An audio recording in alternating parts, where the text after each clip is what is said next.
নমস্কাৰ সকলোকে নতুন এটা ভিডিঅ'লৈ স্বাগতম জনাইছোঁ মই অনুপম দাস এছিষ্টেণ্ট টিচাৰ ছাত্ৰ ছাত্ৰীসকল আমি সিটেটৰ প্ৰিভিয়াছ ইয়েৰ্ছ কুৱেশ্যন পেপাৰসমূহ আলোচনা কৰি আছোঁ লেংগুৱেজ 1 এণ্ড লেংগুৱেজ 2 আছামিছৰ আলোচনা কৰিছোঁ এতিয়া আমি পেপাৰ 1 আলোচনা কৰি আছোঁ পেপাৰ 1ৰ প্ৰথমটো ভিডিঅ' আমি আপলোড কৰিছোঁ এইটো দ্বিতীয়টো ভিডিঅ' গতিকে তোমালোকে থাম্বনেলত গমেই পাবা ভিডিঅ' নং 1 2 3 4 এনেদৰে সিৰিজ আকাৰত ভিডিঅ'সমূহ আপলোড কৰি আছোঁ তোমালোকে সিৰিজ আকাৰত ভিডিঅ'সমূহ সিৰিয়েলি চাবলৈ যত্ন কৰিবা তেতিয়া বুজিবলৈ আৰু নোট ডাউন কৰিবৰ কাৰণে সুবিধা হ'ব তোমালোকে জানাই পেপাৰ 1 অৰ্থাৎ এলপি পৰ্যায়ত যিসকল ছাত্ৰ ছাত্ৰীয়ে পৰীক্ষা দিব বিচাৰে বা দিছে তেওঁলোকৰ কাৰণে পাৰ্ট 1 পাৰ্ট 2 পাৰ্ট 3 সকলোৰে কাৰণে কম্পালসৰি 1ৰ পৰা 90টা কুৱেশ্যন কম্পালসৰি হয় আৰু বাকি পাৰ্ট 4 আৰু পাৰ্ট 5 এই দুটা চুজ কৰিব লাগে গতিকে যিসকল ছাত্ৰ ছাত্ৰীয়ে পাৰ্ট 4 লেংগুৱেজ 1 অৰ্থাৎ লেংগুৱেজ 1 হিচাপে চুজ কৰিছিলে তেওঁলোকে পাৰ্ট 4টো কৰিব লাগিব আৰু লেংগুৱেজ 2 ক্ষেত্ৰত যিসকলে চুজ কৰিছিলে পাৰ্ট 5ত কৰিব লাগিব এনেদৰে লিখা থাকে ইনষ্ট্ৰাকচনসমূহ তোমালোকে অলপ ভালদৰে চাবলৈ যত্ন কৰিবা আৰু কাৰোবাৰ হাতত যদি পেপাৰখন নাই তেতিয়াহ'লে এই পেজটো স্ক্ৰীনশ্বট মাৰি ল'বা ইয়াত সবিশেষ নিৰ্দেশনা ছাত্ৰ ছাত্ৰীসকলৰ কাৰণে পৰীক্ষাৰ্থীসকলৰ কাৰণে দিয়া থাকে গতিকে এই নিৰ্দেশনাটো চাই ল'লে বেছি সুবিধা হয় ছাত্ৰ ছাত্ৰীসকল এতিয়া আমি 100ৰ পৰা 105লৈকে যিকেইটা কুৱেশ্যন আছে সেই কুৱেশ্যনকেইটাৰ এনচাৰ কৰিবলৈ যত্ন কৰিম তোমালোকে জানা স্ক্ৰীনত যিটো কবিতা দিয়া আছে এই এটা গীত পাৰ্বতী প্ৰসাদ বৰুৱাদেৱে ৰচনা কৰা এটা গীত খুব সুন্দৰ গীত ইয়াত আমি কবিতা আকাৰে পঢ়িবলৈ যত্ন কৰিম আৰু প্ৰশ্নকেইটা উত্তৰ কৰিবলৈ যত্ন কৰিম লুইতৰ চাপৰিত কৰে নাৱৰীয়া বালি ভাতে ৰান্ধি খায় সাউদৰ ডিঙৰা বগা পালে তৰা উজনি দেশলৈ যায় হেৰনাউৰীয়া মেলি দে ডিঙৰা তৰি দে শুকুলা পাল পশ্চিমৰ দিশৰে পছুৱা আহিছে বতাহ ফলিছে ভাল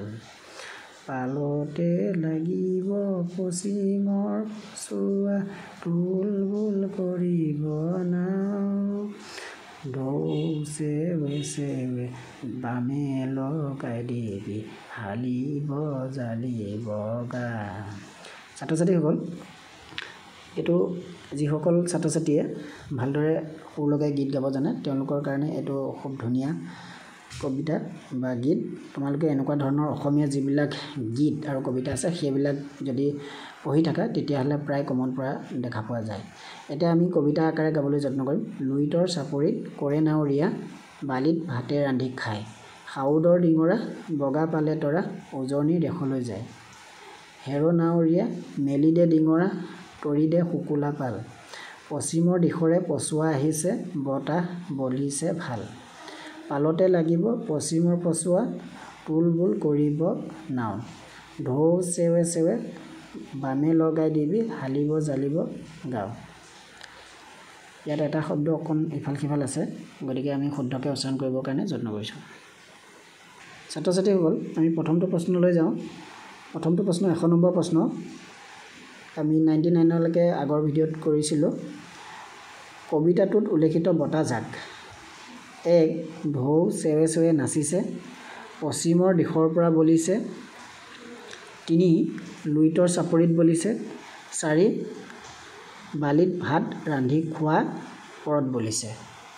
এতিয়া উত্তৰটো কি হ'ব বাৰু উত্তৰটো অতি সহজ কাৰণ 2 নম্বৰ উত্তৰ পশ্চিমৰ দিশৰ পৰা বলিছে নহয় জানো বাৰু চাবলৈ যত্ন কৰোঁ পশ্চিমৰ দিশৰে পছুৱা বলিছে বতাহ বলিছে ভাল পশ্চিমৰ দিশৰ পৰা আহিছিলে বতাহজাক গতিকে এইটো হৈছে শুদ্ধ উত্তৰ পিছৰটো প্ৰশ্ন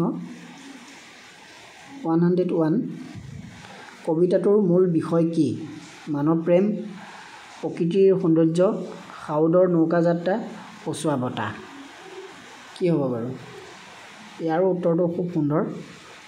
উত্তৰ 2 প্ৰকৃতিৰ সৌন্দৰ্য কাৰণ ইয়াত প্ৰকৃতিৰ বিষয়ে লিখা আছে আৰু প্ৰকৃতিৰ যিটো সৌন্দৰ্য সেই সৌন্দৰ্য চৰ্চাটোহে ইয়াত কিন্তু কবিয়ে কৰিবলৈ গৈছে নহয় জানো ইয়াত নাও নদী পশ্চিমৰ বতাহ ইত্যাদিসমূহ প্ৰকৃতিৰ বিষয়ে কবিয়ে ক'বলৈ গৈছে ইয়াৰ পিছৰটো প্ৰশ্ন 102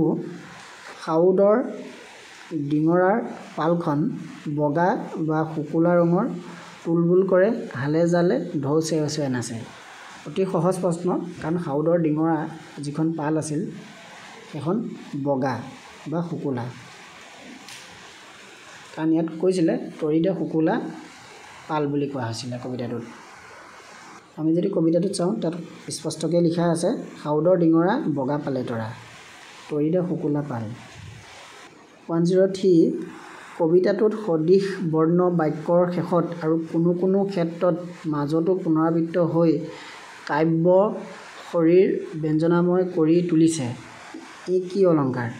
অনুপ্ৰাস উপমা ৰূপক আৰু উৎপ্ৰেক্ষা ছাত্ৰ ছাত্ৰীসকল তোমালোকে এই ক্ষেত্ৰত অলংকাৰ শাস্ত্ৰৰ বিষয়ে অলপ পঢ়িব লাগিব অনুপ্ৰাস উপমা ৰূপক উৎপ্ৰেক্ষা বা ছন্দ জোনা জুমুৰি ইত্যাদি অলংকাৰ শাস্ত্ৰৰ বিষয়ে অকণমান অধ্যয়ন কৰি পঢ়ি ল'বলৈ যত্ন কৰিবা তেতিয়াহে এইবাৰ এইটো প্ৰশ্ন আহিছে আগন্তুক দিনত অন্য বেলেগ প্ৰশ্ন আহিব পাৰে গতিকে অলংকাৰ শাস্ত্ৰৰ বিষয়ে কিছু অধ্যয়ন কৰি লোৱাটো উপযোগী হ'ব 103 শুদ্ধ উত্তৰটো হৈছে 1 অনুপ্ৰাস এতিয়া অনুপ্ৰাস কাক বোলে শুনিবলৈ শুৱলা হোৱাকৈ অধিক ব্যঞ্জন বৰ্ণৰ ওচৰা ওচৰিভাৱে বিন্যাস কৰাকে অনুপ্ৰাস বোলে কেইটামান চৰ্ত আছে শুনিবলৈ শুৱলা হ'ব লাগিব অধিক বৰ্ণ আবৃত্ত হ'ব লাগিব তাকো ব্যঞ্জন বৰ্ণ আৰু ওচৰা ওচৰিকৈ বিন্যাস হ'ব লাগিব নেক্সট প্ৰশ্ন 104 কবিতাটোত ব্যৱহৃত দুটা সমাৰ্থক শব্দ চাপৰি আৰু বালি হাউদ আৰু নাৱৰীয়া ডিঙৰা আৰু নাও মেলিদে আৰু তৰিদে শুদ্ধ উত্তৰটো হৈছে 3 ডিঙৰা আৰু নাও নেক্সট প্ৰশ্ন 105 উজনিৰ দেশলৈ কি যায় পচুৱা শুকুলা পাল লুইত হাউদৰ ডিঙৰা অতি সহজ প্ৰশ্ন ইয়াৰ উত্তৰটো হৈছে হাউদৰ ডিঙৰা পদ্যটোত আমি পাইছোঁৱেই যে লুইতৰ চাপৰিত কৰে নাৱৰীয়া বালি ভাতে ৰান্ধি খায় হাউদৰ ডিঙৰা বগা পালে তৰা উজনিৰ দেশলৈ যায় কাৰণ উজনিৰ দেশলৈ হাউদৰ ডিঙৰাখনেহে গৈছিল ছাত্ৰ ছাত্ৰীসকল আজি আমি এই 5টা প্ৰশ্নৰ উত্তৰ কৰিলোঁ ইতিমধ্যে আমি কবিতাৰ প্ৰশ্নকেইটা আৰু গদ্যৰ প্ৰশ্নকেইটা কৰিলোঁ আন এটা ভিডিঅ'ত ইয়াৰ পৰৱৰ্তী ভিডিঅ'টোত আমি যিখিনি লেংগুৱেজ 1 অৰ্থাৎ আছামিছৰ যিখিনি পেডালজি সেই পেডালজিখিনিৰ বিষয়ে আমি পঢ়িবলৈ যত্ন কৰিম আজি ভিডিঅ'টো ইমানেই পৰৱৰ্তী সময়ত পুনৰ লগ পোৱাৰ প্ৰতিশ্ৰুতিৰে সকলোকে ধন্যবাদ জনালোঁ আৰু আমাৰ চেনেলটো যদি এতিয়াও ছাবস্ক্ৰাইব কৰা নাই তেতিয়াহ'লে নিশ্চয় চেনেলটো ছাবস্ক্ৰাইব কৰিবা আৰু কিবা জানিব বুজিবলগীয়া থাকিলে কমেণ্ট কৰিবা আমি চেষ্টা কৰিম তোমালোকক যিখিনি লেংগুৱেজ 1 and 2 কুৱেৰিজ আছে জানিবলগীয়া বিষয় সেইখিনি জনাবলৈ শিকাবলৈ যত্ন কৰিম